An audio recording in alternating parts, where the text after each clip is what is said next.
This is The Right Connection.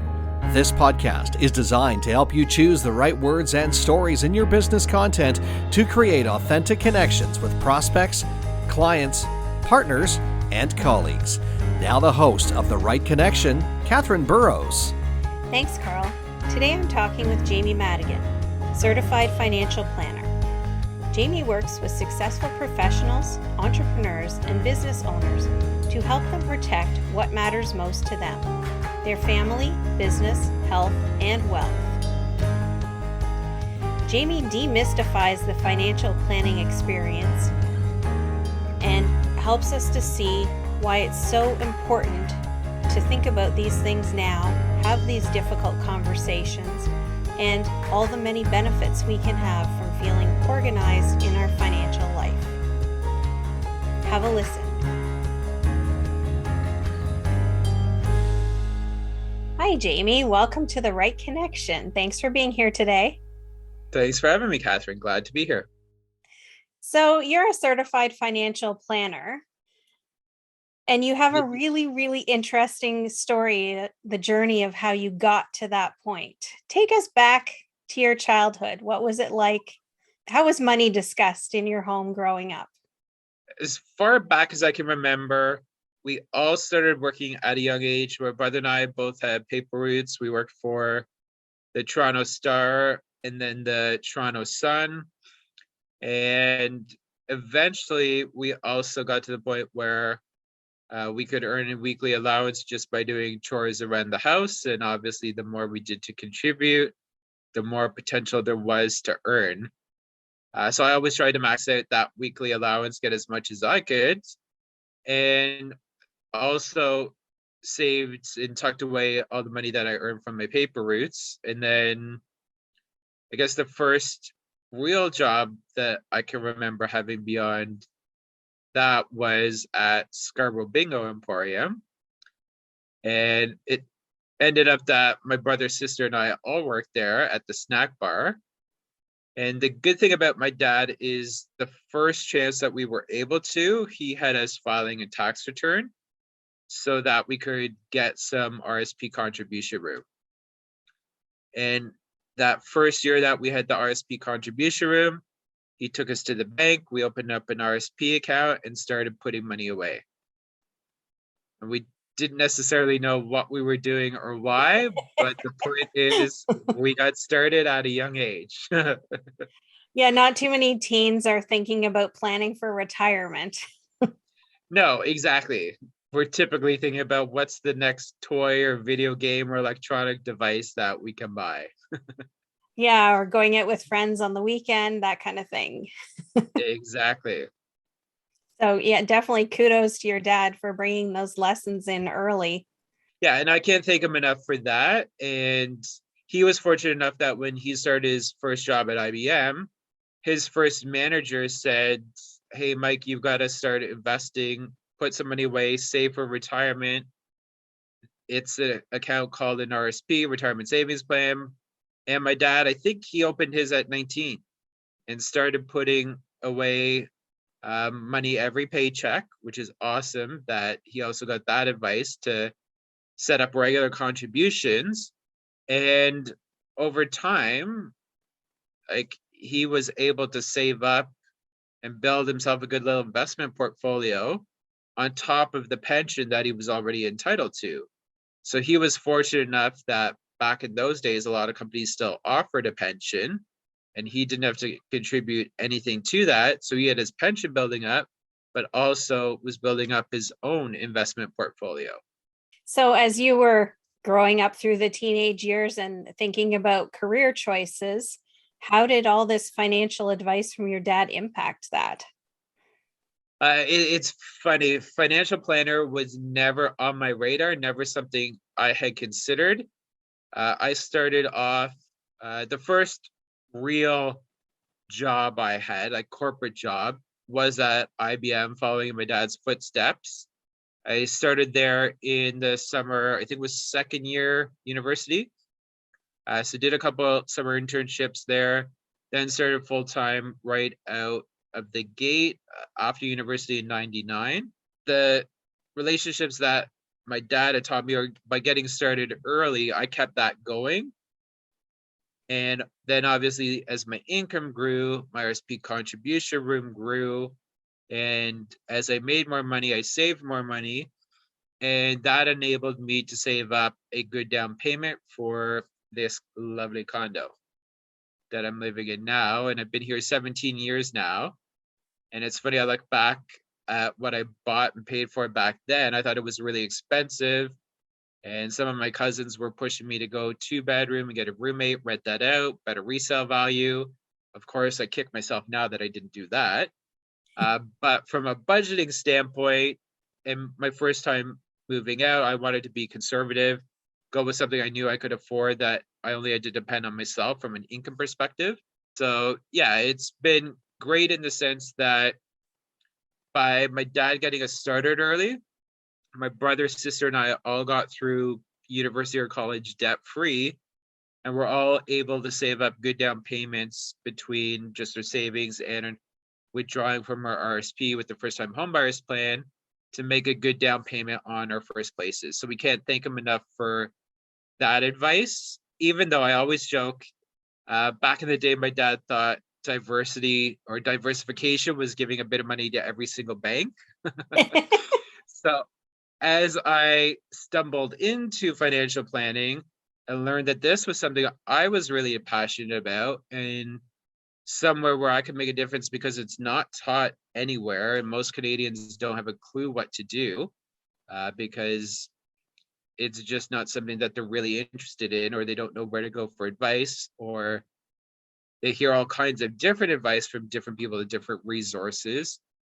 So rather than jumping into financial planning, I was initially recruited into it back in 2009. And then by 2016, I realized that this is where I'm meant to be. This is what I'm passionate about. This is how I can make a difference. That's awesome. And I know that you approach financial planning in a really unique way that, I've never heard another financial planner talk about before. Can you tell us about your program? How do clients work with you, or how do you work with clients? Sure. Happy to. So yeah, over my 23 years now of working in the financial services space, Catherine, I've realized, I've seen it time and time again. So I put together what I call the Legacy Insights model. And it's not so much my program, but it's something that each and every Canadian really should have. So Legacy Insights is really all about you and what do you want your legacy insights to be. And there's 3 key components to it. The first is what I call monetary proficiency. And that's really just getting your money working harder for you and as hard as you work for it. The second is what I call legacy personal direction. And that's just getting crystal clear on what you want your legacy to be. How do you want to be remembered? Are there any important causes that you want to give to or donate to? And then the third part is ensuring that you've got your legacy support network in place. And that is simply the right resources to execute on the legacy personal direction and what you want your legacy to be. That's great. So what's the first step when someone comes to work with you? So the first step is booking a consultation and connecting, usually over Zoom or the phone if they prefer. It's really all up to the person and whom I'm talking to. But I like Zoom just so that we've got that face-to-face connection. And it's really just learning about that person. What's important to them? Who's important to them? What stage of life are they at? And answering all of their questions and concerns and talking about their goals. What are their short-term goals? What are their long-term goals? Where are they at now? What keeps them awake at night? What has them concerned? And just going through all of their questions and concerns, because like I said, this isn't taught anywhere. So I'm just trying to connect with as many Canadians as I can to help educate them, because I love this. I could talk about it all day long in case it's not obvious. So I'm just doing my best to connect with as many Canadians as I can and pass on my knowledge that I've learned over my 45 years here on Earth. Well, it is totally obvious how much you love doing what you're doing. And it's always so comfortable to speak with you. Like, you're very patient and understanding, and I've never felt, awkward or, about asking a question or stupid or anything like that. You've always got a really good comprehensive answer. So I totally appreciate that non-threatening approach. And you do all this for free, right? That Correct. blew me away. Yeah, so I do this all for free, meaning that I don't charge my clients to meet with me or prospects to book time with me, get their questions and concerns answered. There are all different types of advisors out there. There's different titles in the industry. So that's the other confusing part. People really don't always understand who they're talking to. So I always encourage people, to your point, there really is no stupid question. And whether you're talking about your money, your mortgage, your insurance, your health benefits, your group benefits, because it's not taught anywhere, we shouldn't be shamed or feel embarrassed or stupid for asking questions. I always encourage people to ask lots of questions. And my promise is that I will always try to explain things in simple English and clearly communicate what they should be doing and why. And I always check that by asking them at the end, okay, so what did we talk about today? What are agreed to next steps? And why did we agree to those? Just because if they can regurgitate that back to me, I know I've done my job. And if they still can't quite do it, or there's some confusion, then we're able to get crystal clear on that. And what types of clients do you work with? Because I feel like there's an assumption that, you need to be a CEO or own a yacht before you need a financial planner. Yeah, I know. And again, that's unfortunately something that we hear a lot about in the industry, where advisors only want to work with the high net worth people, and you must have a minimum salary or a minimum dollar of investable assets to talk to them. And unfortunately, I fell into that mistake early on in my career, where I had those minimums, but I since got rid of them because I realized, again, we shouldn't be penalizing Canadians because they're not making a certain income or don't have a certain dollar amount saved. Typically, I find I'm able to bring the most value to the table to usually people between the ages of 40 to 65. And I say that age range because that's where I fall into. So I can relate well to that age group. Usually that's when we're in our highest income earning years. Retirement planning becomes much more important to us because we can start to see that light at the end of the tunnel, start to get a vision of where we want to be, what's that going to look like. But also estate planning becomes more important to us. So thinking about our legacy, what will we leave behind? How do we want to be remembered? And once I get into that space, and it's usually with professionals or business owners or entrepreneurs, then I work what I call family planning. So for instance, if you became my client, as we built up that know, like, trust factor, and you became more comfortable with me, I would then slowly over time like to get to know the rest of your family. So for instance, do you have a spouse? Do you have kids? What about the parents? And then work with all the different generations within that family. And the goal behind that, Catherine, is to try to keep as much money as we can within the family and pass it down from generation to generation, as opposed to letting some of that escape through estate taxes and probate fees. Right. And it also helps to really clarify what's going on. And I know that some of those conversations can be really difficult, especially if there's some disagreement or different values and priorities happening. How do you handle that? Yeah, definitely. And that's always a discussion that I encourage families to have. And again, depending on the age dynamics of that family, for the kids to be talking to their parents, for the parents to be talking to their kids, and grandparents or grandkids. But it's really important for families to be aware of what are the wishes of their parents and grandparents, and for the parents and grandparents to be sharing that with the children, because we all know we're going to die at some point. Like, let's face it, that shouldn't surprise everyone. But it's also obviously not a fun discussion to be having, and not something that a family would typically want to discuss as they gather around, or at least when we used to gather for holiday meals. But it's a discussion that we need to book time for. And I'm always happy to lead that because I've done it so often, including with my family. And the point I bring up is that as uncomfortable as it is, it's much easier to have that discussion when everybody's in good health, good mind.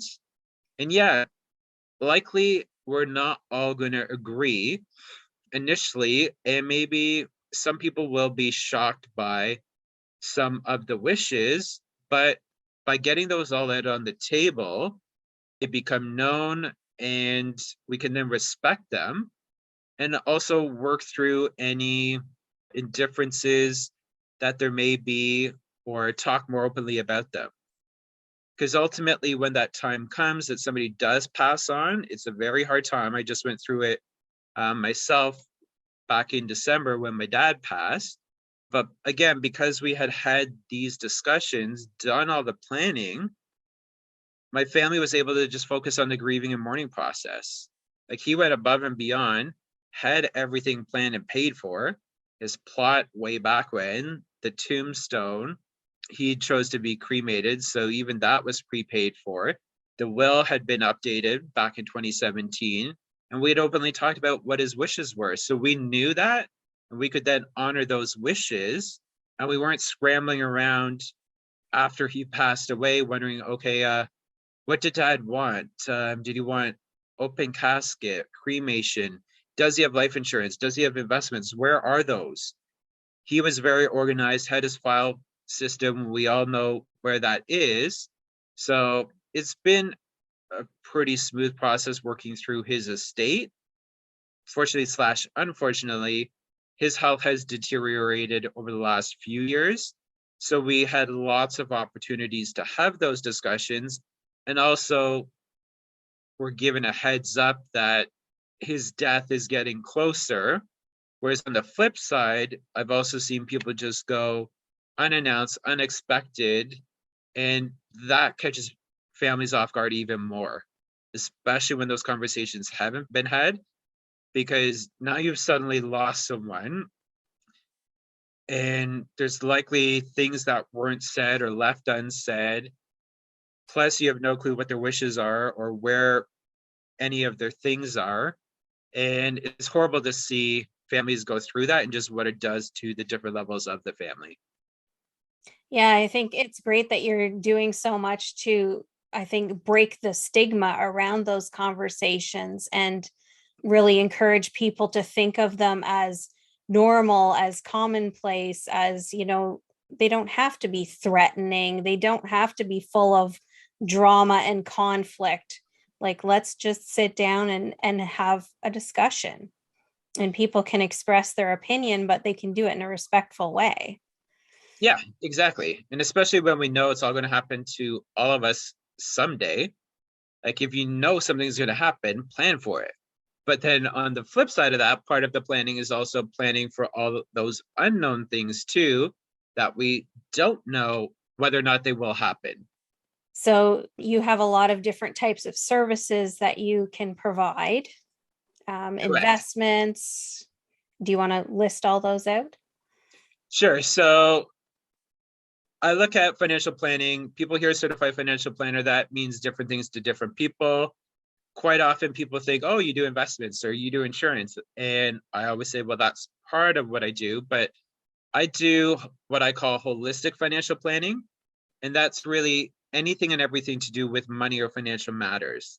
And there's usually 5 key areas that we talk to, and those are investments, insurance, mortgages, health benefits, and group benefits. And it really all rolls under the umbrella of retirement, tax, and estate planning. Right. So does a client have to have all of those things with you? Like what if I've already got a mortgage with someone else? Can I still call you and have a conversation? And Yeah, definitely. It doesn't matter what point you're at or where your current investments, insurance, mortgages are, or if you're renting and don't have a mortgage, we can get started, or we could talk regardless of where you are. It doesn't matter whereabouts in Canada you are, how old you are, what stage in your life you are. If you have questions or concerns, I'm here to help. I'm happy to help. And I'd rather us connect and have that discussion. You give the proper answers rather than try to Google it or connect with somebody who doesn't have all those answers. And if I don't have the answer, I'm not afraid to admit that. I've got a whole team of experts behind me that I will go to and get the answer. that's brilliant. Um, so yeah, I want to read you something that I wrote for you as part of your business character analysis. Jamie brings a wealth of knowledge, skills, and lived experience to benefit his clients and his network. Helping multiple generations, whatever their needs, he provides the education, guidance, and connections each client needs in alignment with their values and goals. Using his unique combination of consulting, sales, referrals, and network of experts, Jamie is always searching for new ways to bring value to his clients in as many ways as he can. Based on their own customized wealth master plan, Jamie provides comprehensive consulting, sales, service, and accountability to help his clients achieve their dreams. Now, we're just starting 2022 here, and lots of people have some New Year's resolutions they may have made around finances. And this episode will be airing just shortly before tax season. Is there any advice that you can provide to people? Definitely. So like you said, Catherine, usually one of the top three New Year's resolutions is getting better control over your finances. And with it being the first 60 days of the year, the banks have us, or it's known as RSP season.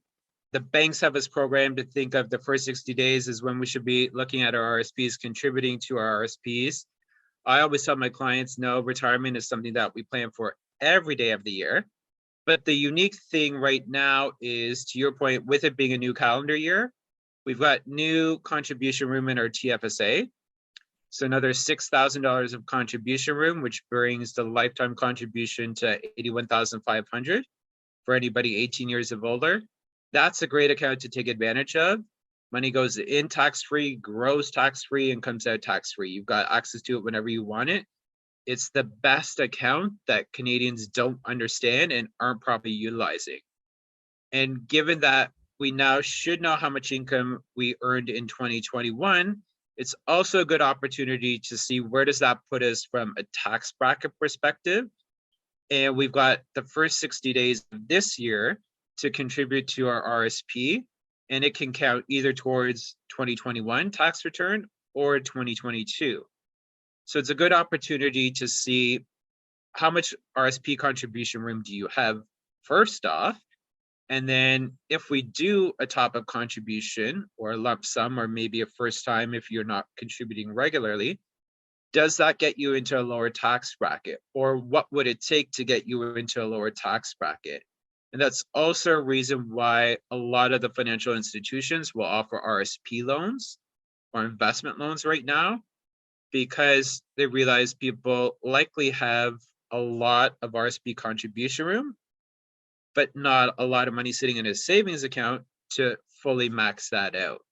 So there's a lot of great opportunities, especially on the investing side right now, for people to take advantage of March 1st. And again, it's looking at contributing to your TFSA, contributing to your RSP, potentially lowering your income tax that will be due, and considering an investment loan or RSP loan to help you fully maximize your TFSA and RSP investments. That all sounds really great, but a little bit complicated. So can I call you for help? Yes, of course you can. I realized I'm trying to keep it simple English. I realized it was a lot in there, but yeah, the two key things to be looking at right now, or should be top of mind for everyone, are your TFSA and your RSP. And you're happy to answer questions if any of my listeners would like to give you a call.